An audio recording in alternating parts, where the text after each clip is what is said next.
Pagi itu, desa kecil di Indonesia masih diselimuti kabut tipis.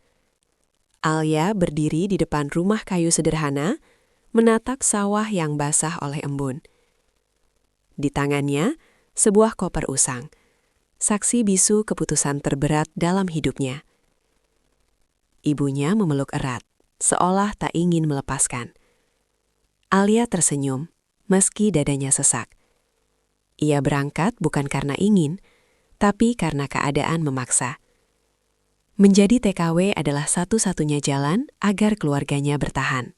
Di bandara, suara pengumuman bercampur isak tangis perpisahan. Alia menatap langit-langit tinggi, mencoba menguatkan diri. "Doakan aku, Bu," bisiknya dalam hati. Pesawat yang akan membawanya jauh dari tanah air juga akan membawa harapan dan takdir yang belum ia ketahui. Pesawat mendarat di negeri gurun. Udara panas menyambut, bahasa asing terdengar di mana-mana. Alia merasa kecil dan sendirian. Di dalam bus menuju istana, ia melihat gedung-gedung megah dan padang pasir luas. Ia sadar hidupnya tak akan pernah sama lagi. Gerbang emas istana terbuka perlahan. Penjaga bersenjata berdiri tegap.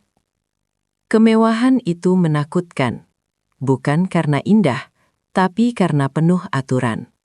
Satu kesalahan kecil bisa berujung hukuman berat. Hari-hari Alia dipenuhi kerja tanpa henti. Bangun sebelum matahari terbit, tidur ketika tubuh nyaris roboh. Ia belajar diam, menunduk, dan patuh. Istana tak menyukai suara, terutama dari seorang TKW. Suatu sore, di taman istana, Alia terburu-buru membawa nampan. Ia tak melihat seseorang di depannya. Tabrakan kecil terjadi. Nampan hampir jatuh. Seorang pria menangkapnya dengan sigap. Tatapan mereka bertemu. Tenang, dalam, dan berbeda. Tanpa sepatah kata, pria itu pergi. Malamnya, Alia mendengar bisikan para pelayan. Pria di taman itu bukan orang biasa. Ia adalah Pangeran Khalid, pewaris kerajaan. Alia terdiam. Jantungnya berdebar bukan karena cinta, tapi karena takut. Dari sisi lain istana, Khalid duduk sendiri di balkon megah. Ia memiliki segalanya, kekuasaan, harta, kehormatan, namun tak punya kebebasan. Wajah Alia terlintas di pikirannya. Tatapan sederhana yang tak menilai, tak menuntut. Malam sunyi. Taman istana sepi. Khalid muncul. Alia gemetar. Mereka berbincang pelan. Tentang Indonesia, tentang mimpi, tentang hidup sederhana. Untuk pertama kalinya, Khalid merasa menjadi manusia biasa. Hari-hari berikutnya, pertemuan itu terulang. Tak ada sentuhan, hanya kata dan tatapan. Namun justru disitulah bahaya itu tumbuh. Diam-diam, dalam. Alia mulai gelisah. Ia menyadari perasaannya sendiri. Ia hanyalah TKW. Khalid adalah pangeran. Cinta ini salah, tapi hati tak bisa diperintah. Pengawas istana mulai curiga. Tatapan dingin mengikuti langkah Alia. Bisikan beredar. Istana tak pernah tidur, dan rahasia jarang bertahan lama.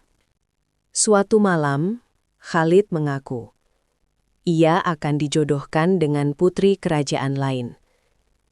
Mahkota menuntut pengorbanan, dan cinta bukan prioritas. Alia menangis dalam diam. Ia menulis surat untuk ibunya, namun tak pernah mengirimkannya. Ia tahu kebahagiaan Khalid bukan bersamanya. Di taman yang sama, mereka bertemu untuk terakhir kalinya. Tak ada pelukan, tak ada janji. Hanya air mata yang jatuh di pasir istana. Meski telah menjauh, isu sampai ke telinga keluarga kerajaan. Alia dipanggil, diinterogasi, dan hampir dipenjara. Ia gemetar, namun memilih jujur. Alia dibebaskan, namun keputusannya jelas. Ia harus meninggalkan istana dan negeri itu selamanya. Pesawat membawa Alia kembali ke Indonesia. Ia pulang bukan sebagai pemenang, tapi sebagai perempuan yang pernah mencintai dengan tulus. Bertahun kemudian, Alia melihat berita penobatan Raja Khalid. Ia tersenyum. Cinta mereka tak pernah salah, hanya takdir yang berbeda. Di balik istana yang megah, ada kisah cinta yang harus kalah oleh aturan. Dan di balik hati yang sederhana, ada cinta yang abadi meski tak memiliki.